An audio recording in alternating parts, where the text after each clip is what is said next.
کہانی کی شروعات ہوتی ہے ایک 10 سال کی چھوٹی سی بچی سے۔ اس بچی کا نام صوفی ہے، جو کہ ایک عزائلہ یعنی اناتھ آشرم میں رہتی تھی، کیونکہ ان کی پیرنٹس کی ڈیتھ ہو گئی تھی اور اس کو نیند نہ آنے کی بیماری تھی۔ وہ پوری رات جا کر گزارتی تھی اور عزائلہ میں پھرتی رہتی تھی، کیونکہ اس کو پوری رات نیند نہیں آتی تھی۔ ہر بچے کی طرح اس کا بھی ایک ڈر تھا کہ ایک بابا جی ہے جو رات کے اندھیروں میں آتے ہیں اور بچوں کو اٹھا کے لے جاتے ہیں اور پھر وہ ان بچوں کو مار کر کھا لیتے ہیں۔ ایک رات جب سب سو رہے ہوتے ہیں تو ونڈو کے پاس سے بلی کی آواز سنائی دیتی ہے۔ اب کیونکہ اسے نیند نہیں آ رہی تھی، اس لیے وہ اسے دیکھنے کے لیے باہر جاتی ہے، اور وہ جب بالکنی میں دیکھ رہی ہوتی ہے تو دیکھتی ہے کہ کچھ بلیوں نے ڈسٹ بین کو گرا دیا ہے اور ڈسٹ بین کو اٹھا کر اس کی جگہ پر ایک بڑا ہاتھ رکھ دیتا ہے۔ اس کے بعد بلڈنگ کے پیچھے سے ایک کافی بڑا جائنٹ باہر آتا ہے۔ صوفی نے اس جائنٹ کو اور جائنٹ نے اس صوفی کو دیکھ لیا، اور صوفی بہت ڈر کر جاتی ہے، اپنے چادر کو اوڑھ کر اپنے بستر پر بیٹھ جاتی ہے، لیکن ونڈو سے ایک بڑا ہاتھ اندر آ کر اور صوفی کو اٹھا لیتا ہے اور اسے اپنے ساتھ لے جاتا ہے۔ ہم دیکھتے ہیں کہ یہ جائنٹ انسانوں کے سامنے نہیں پیش ہوتا ہے، اور جب بھی اس کے راستے میں کوئی انسان آتا ہے تو وہ کسی نہ کسی طرح سے خود کو چھپا لیتا ہے اور سب کی نظروں سے بچتے ہوئے وہ وہاں سے نکل جاتا ہے۔ پھر وہ صوفی کو بھی اپنے ساتھ لے کر ایک دوسری دنیا میں لے جاتا ہے، اور یہ دنیا ہے جائنٹس کی دنیا۔ یہاں پر صرف جائنٹس رہتے ہیں۔ صوفی دیکھتی ہے کہ یہ تو ایک کافی بڑا گھر ہے اور وہاں کی ہر چیز جائنٹس کی طرح بڑی بڑی ہے۔ صوفی وہاں سے بھاگنے کی کوشش کرتی ہے، جس پر وہ جائنٹس کہتا ہے کہ یہاں سے بھاگنے کا کوئی راستہ نہیں ہے، اس لیے تم یہاں سے کہیں بھی نہیں جا سکتی۔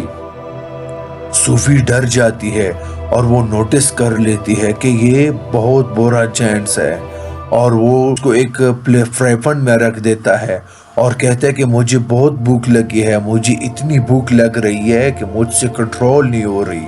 صوفی سمجھ رہی تھی کہ یہ جائنٹس مجھے ہی کھانے والا ہے، اور وہ وہاں پر اور بھی جائنٹس کے ہنسنے کی آوازوں کو نوٹس کر لیتی ہے۔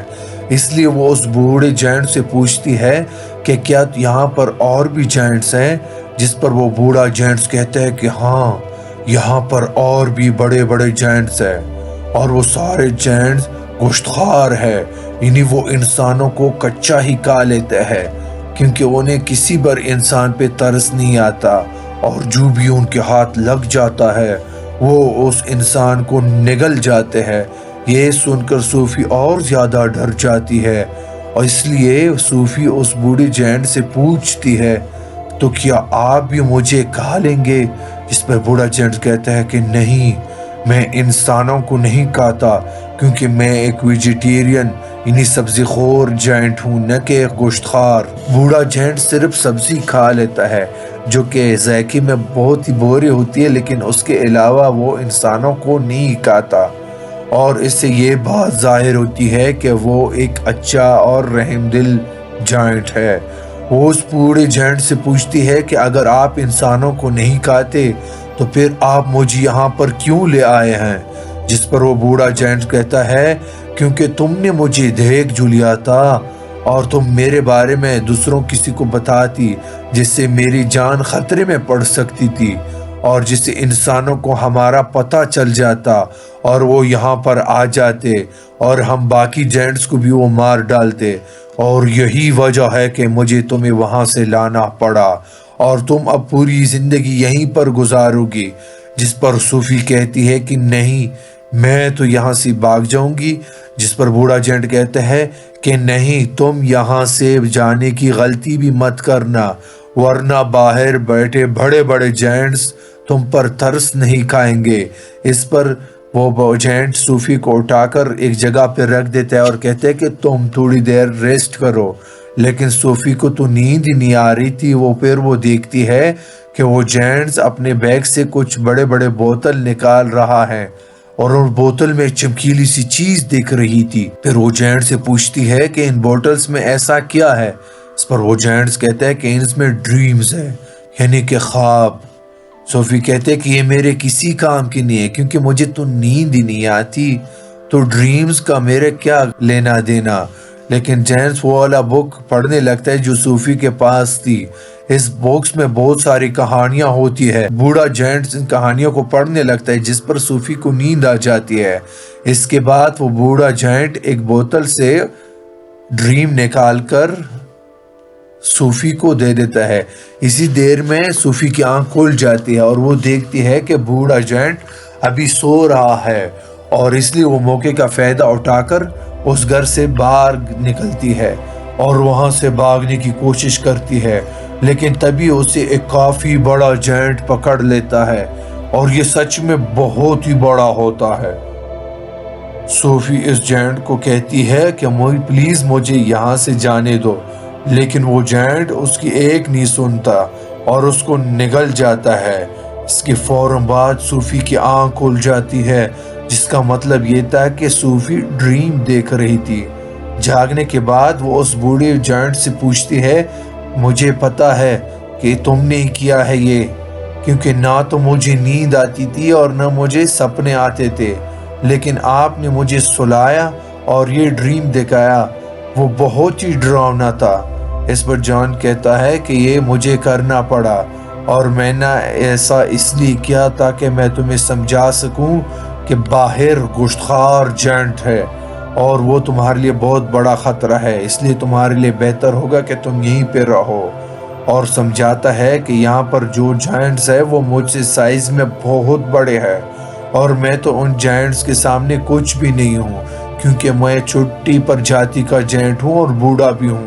اب وہ لوگ باتیں کر ہی رہے تھے کہ اس بوڑھے کے جینٹ کی نسبت ایک بڑا جینٹ آ گیا، اور بوڑھے جینٹ سے پوچھتا ہے، بتاؤ تم کس سے بات کر رہے تھے؟ اب یہاں پر سارے جینٹس بوڑھے جینٹس کو بونا کہتے تھے، کیونکہ وہ سائز میں سب سے ہی چھوٹا تھا۔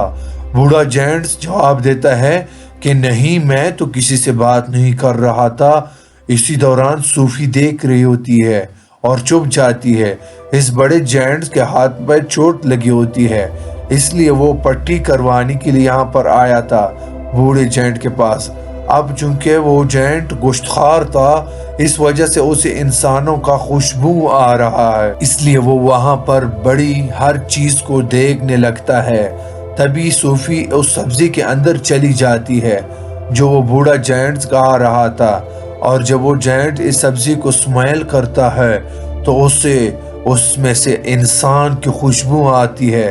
آج سے پہلے اس جینٹ نے کبھی بھی سبزی نہیں کھائی تھی، لیکن آج اس ویجیٹیبل میں سے اچھی خوشبو آ رہی تھی، اور انسان کی خوشبو۔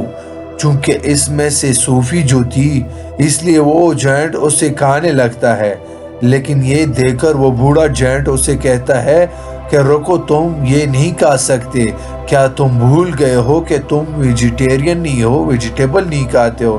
اس پر وہ جینٹ کہتا ہے کہ ہاں، میں یہ بات کیسے بھول گیا کہ میں سبزی خوار نہیں ہوں۔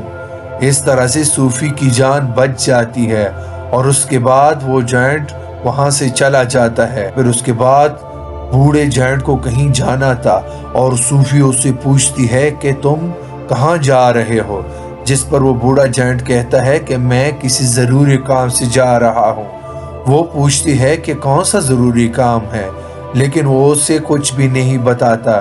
پھر وہ صوفی کے کافی اصرار اور تکرار کے بعد اسے بتا ہی دیتا ہے کہ میں ڈریمز کو پکڑنے جا رہا ہوں۔ پھر صوفی اسے کہتی ہے کہ مجھے بھی اپنے ساتھ لے کے جائیں، لیکن وہ اسے اپنے ساتھ لے کے جانے سے منع کرتا ہے، کیونکہ باہر جو بڑے جائنٹس ہیں، اگر وہ جاگ گئے اور صوفی کو پتہ ان کو چل گیا تو وہ پھر بہت برا ہوتا۔ اس وجہ سے وہ کسی بھی قسم کا رسک نہیں لیتا، لیکن صوفی کی کافی تکرار کے بعد اس وجہ سے وہ اسے اپنے ساتھ لے جانے کے لیے مان جاتا ہے۔ جب وہ باہر جاتے ہیں تو دیکھتے ہیں کہ وہ سارے بڑے جینٹس گہری نیند سو رہے ہیں، اس لیے دونوں ہی آرام سے ان کی بیچ سے گزرنا شروع کرتے ہیں، لیکن اتنے میں ان سارے جینٹس کی آنکھ کھل جاتی ہے اور وہ بوڑھے جینٹس کو پریشان کرنے لگتے ہیں کہ وہ کہتا ہے کہ میں تو اپنے کام سے جا رہا ہوں، جس پر وہ جینٹس کہتے ہیں کہ ہم نہیں چاہتے کہ تم یہاں سے نکل کر باہر جاؤ انسانوں کی دنیا میں، کیونکہ اگر انسانوں کو ہمارے بارے میں پتہ چل گیا تو وہ ہماری جانوں کو ختم کریں گے۔ سارے جینٹ بوڑھے جینٹ کو بہت تنگ کرتے ہیں اور تبھی موقع کا فائدہ اٹھا کر صوفی ایک گاڑی میں چھپ جاتی ہے، لیکن اسی وقت بوڑھا جینٹ آسمان کی طرف اشارہ کر کے کہتا ہے کہ وہ دیکھو، سب دیکھتے ہیں کہ آسمان پر بادل بنے ہیں اور بارش ہونے والی ہے۔ اصل میں ان سب جینٹس کو ایک ہی پرابلم تھی، وہ پانی سے بہت ڈرتے تھے، ان کو واٹر فوبیا تھا، اور تبھی وہاں پر بارش ہونے لگتی ہے اور وہ سارے جینٹس جا کے چھپ جاتے ہیں۔ تو موقع کا فائدہ اٹھا کر بوڑھا جینٹس اور صوفی وہاں سے نکل جاتے ہیں۔ وہ لوگ ماؤنٹین پہ چڑھنے لگتے ہیں، چلتے چلتے وہ بادلوں سے بھی آگے نکل جاتے ہیں۔ صوفی کہتی ہے کہ یہاں سے تو دیکھنے میں سٹار بہت ہی پیارے لگتے ہیں۔ جوائنٹ بوڑھا اس کو کہتا ہے کہ میں تو ان کا میوزک بھی سن سکتا ہوں۔ وہ بتاتا ہے کہ میں ایون دنیا کی ہر چیز کی آواز سن سکتا ہوں، چھوٹے چھوٹے کیڑے مکوڑوں کی آواز سن سکتا ہوں، میں ہر چیز کی آواز سن سکتا ہوں۔ یہ سن کر صوفی کہتی ہے کہ مجھے تو یقین نہیں آ رہا تمہاری باتوں پر۔ بوڑھا جینٹ کہتا ہے یہی سچ ہے بیٹا، تمہیں ماننا ہوگا۔ اس کے بعد وہ لوگ ایک پیڑ کے پاس پہنچ جاتے ہیں جس کے پاس سے کافی سارا پانی تھا اور خوبصورت نظارہ تھا۔ بوڑھا جینٹ پانی میں کود جاتا ہے اور اس کے ساتھ صوفی بھی، اور دونوں کے دونوں اس دوسرے کنارے پہنچ جاتے ہیں، اور یہ ہوتی ہے ڈریمز کی دنیا، کیونکہ ڈریمز اور قطروں کی طرح اس پیڑ سے گرتے ہیں، اور بوڑھا جینٹ اس کو پکڑنے کے لیے یہاں پر آتے ہیں، اور دونوں مل کر بہت سارے ڈریمز کو پکڑ لیتے ہیں۔ ان ڈریمز کو پکڑ کر پھر یہ لوگ واپس جانے لگتے ہیں۔ اچھے اور برے ڈریمز دونوں ہوتے ہیں۔ یہ دونوں اب ایک دوسرے کے کافی اچھے فرینڈز بن گئے تھے اور ایک دوسرے کے ساتھ کافی خوش تھے۔ اس کے ساتھ ہی اس مووی کا اینڈ ہو جاتا ہے۔ Thanks for watching. ہمارے چینل کو سبسکرائب ضرور کیجیے گا۔